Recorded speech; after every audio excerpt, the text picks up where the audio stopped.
Don't give up on your pandemic pet, say Utah's overwhelmed animal shelters. Several Utah animal shelters are overwhelmed with pets that are being surrendered or returned. South Salt Lake Animal Services is at capacity. Adoptions have slowed, and dogs and cats are waiting longer than normal to get adopted. They stay in their kennels barking or meowing waiting for their new homes.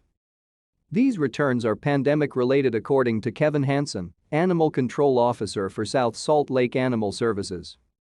During COVID, a lot of people came to shelters and rescued dogs, he said.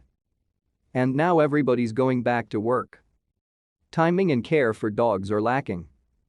So people have started to return the dogs as well as just let them go. To stay up to date with latest top stories, make sure to subscribe to this YouTube channel by clicking the button above this video. Hansen said pet owners need to be patient with their animals as they reacclimate to normal schedules or try to rehome their pets before heading to the shelter. Back in February, the service center put out a similar call for help on social media. Since then, it's just progressively gotten higher and higher. When you have more dogs coming in and less dogs going out, it takes up your time, he said. We are a no-kill shelter. So we don't just dispose of animals for convenience's sake or to make sure there is space.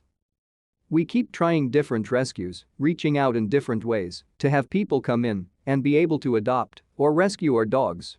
In 2021, about 886 dogs and cats were killed in Utah animal shelters, according to data from the nonprofit animal welfare organization Best Friends Animal Society. The animals are also under a lot of stress, Hansen said. Because despite their daily walks, they're mostly in kennels all day, which shows up in their behavior. Zeus was adopted and then taken back shortly after. He's been at the shelter a while. Hansen said it takes them a minute to readjust and control their anxiety.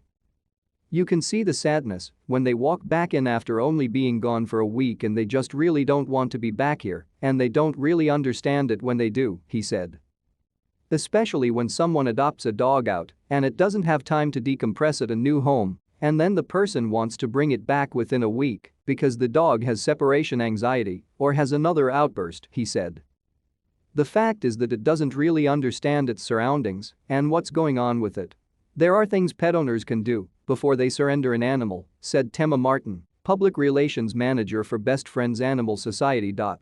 Don't give up on them, get them some training, get them socialized, and help them learn to be a good family member, because the truth is, if you don't want to keep your own dog because its behavior is difficult, chances are it's going to have a very hard time getting adopted to a new person, she said.